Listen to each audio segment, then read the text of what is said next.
So I saw this come through my email last week from our friends at Institute for Reforming Government, and our guy, Jake Curtis, friend of the show, lead counsel over there, I think that's his official title, joins us on the hotline. Hey, Jake. Morning. How are you guys? Good. Okay. So I know you guys did a spring report, at least that's the official classification used, looking at how the Supreme Court shapes policy and shapes the world in Wisconsin when it comes to how we live, the rules of the game, the engagement of our community in these elections. So hit the high points, but then I have a really specific question about why the court may be shifting left. So let's hit some of the things you took away from your research in your spring report. Sure. Well, thanks for having me on. I normally am in person, so I'm missing that good cup of coffee right you're now. lost. It is so good, right? Well, I saw Steve's. I'm trying to be diplomatic here. Was it a coffee screed last week? He was pretty fired up about people that don't drink coffee. Steve, I drink coffee. I love coffee. So Then I like you more than side. those who don't. So there you go. So dumb. Apparently, yes.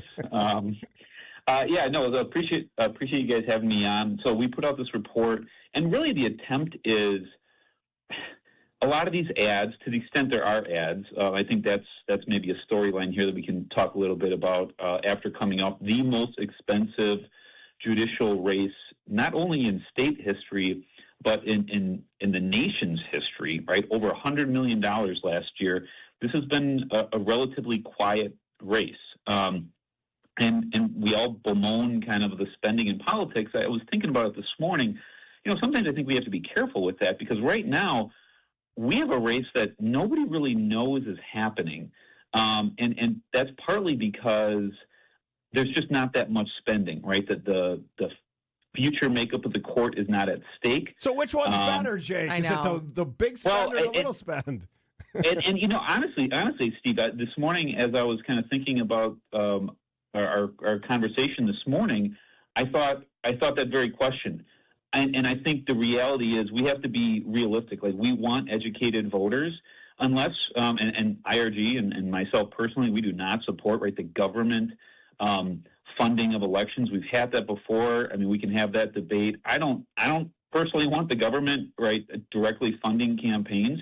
So the reality is it's kind of part of our First Amendment dynamic where individuals and organizations can contribute so that voters have more information. Because again, right now, so I guess my point is it's kind of the lesser of two evils. Right now, we have a race where there's not a lot of money being spent.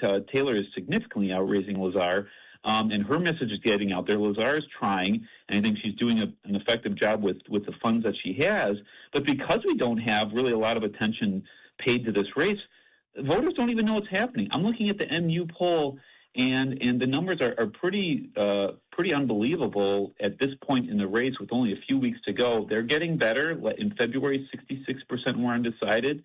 Now only 53% are undecided. Chris Taylor is the choice of 23%, Lazar 17%. If you expand it to likely voters, it's 30 for Taylor, 22 Lazar, with still 46% undecided. So there's still basically half of Wisconsinites don't know this race is happening. So when we looked at kind of the race, we wanted to put out material that and repackage and make it more relevant that we put out last Supreme Court race. And we're really focusing on issues, just trying to educate the public, like why should they care about the Supreme Court? Well, take Act 10. Act 10 is working its way through the court system right now, and we can debate that, but the reality is it has saved property taxpayers significant funds. It has made, frankly, in my opinion, local government better and more efficient. It has allowed local governments to reward employees that are doing a good job. We're not just automatically looking to seniority. I mean, we heard the cases of, in some of these school districts, the best, award-winning teachers being laid off because they were, frankly, one of the newer teachers and didn't have seniority, right? So I think Act 10 infused common sense principles. It saved taxpayers significantly when we have a property tax issue in the state. So that's just one example that we've looked at where that case is in the system right now. It's at District 2. If it makes its way to the Supreme Court, which it almost certainly is, I think voters need to think about what sort of court they want. Do they want a court that's going to look at Act 10 and look, whether you agree with it or not, right? The question is, did the legislature at the time have a rational basis to make the decision they did? And I think they did. And I think those are the kind of the issues we need to think about. What kind of justices do we want on the Supreme Court? Do we want ones that look at the text, the original meaning, or their values? Everybody's free to have their values, but justices are not super legislators, right? It has to be based in the text and the original meaning of a statute or the Constitution. And so we're trying to just get this information out to individuals so that they can make an informed decision. We're not pushing individuals one way or another. Just think about these issues when you go to vote. All right, he's Jake Curtis. We'll take a break here. He's going to stick around for another segment. Lead counsel, IRG, Institute for Reform and Government. After the break, it's the big question. Why do you think the court is shifting left? Because, well, if you're conservative and you read some of the scary headlines, it could be 7-0 in a couple of years, few years. So that would be a nightmare scenario for those of you in the audience and beyond who think in terms of a right-leaning court, because that's where it has been previously. So we'll discuss that with Jake Curtis, lead counsel at IRG, after this on 620 WTMJ. Well, welcome back to Point Taken. I'm Kristen. He is Steve. We are talking to Jake Curtis, general counsel over at Institute for Reforming Government. And the question that Steve teased right before we went to the break is, Jake, why do you think in the last now the last three elections, the Wisconsin Supreme Court has swung left to the point that if Chris Taylor were to win this election on April 7th, it would be a 5-2 majority to, as much as they hate this term, liberal-leaning judges? Yeah, so I think it's a fair question. It's certainly one that we've been pondering. Look, I think the reality is, and I think we're going to have to address kind of some of the redistricting kind of drama that we've been seeing over the course of the last few years. The reality is, I think there's probably some frustration with maybe those that are left of center with the current makeup of the legislature. And I think the left has been very effective in kind of channeling that frustration into the Supreme Court races. And I don't really see how this is going to change. I don't agree, and I know you guys have talked about this before, but while certainly the Republicans have, I think, made the maps more favorable to Republicans, that's what parties do. I think the legislature is the appropriate kind of entity to be drawing those maps, even if we have a scenario where you have more competitive races, which I think we're in right now. I think there's a good chance the Assembly will continue to remain in Republican hands. I guess we'll see this fall. So the reality is we're going to be a divided state. And I think it's problematic if we have a majority of Wisconsinites who, if they don't like the direction of the legislature, they just then channel that energy to the Supreme Court. As I mentioned earlier, the Wisconsin Supreme Court, any court is not supposed to be kind of this overall super policy setting body. That's not the job of the judicial branch. But that is the dynamic we see right now. And I know I've talked about this before. I think when Justice Protasiewicz talked about pretty explicitly running on her values, I think that was kind of a watershed moment in Wisconsin kind of judicial electoral history.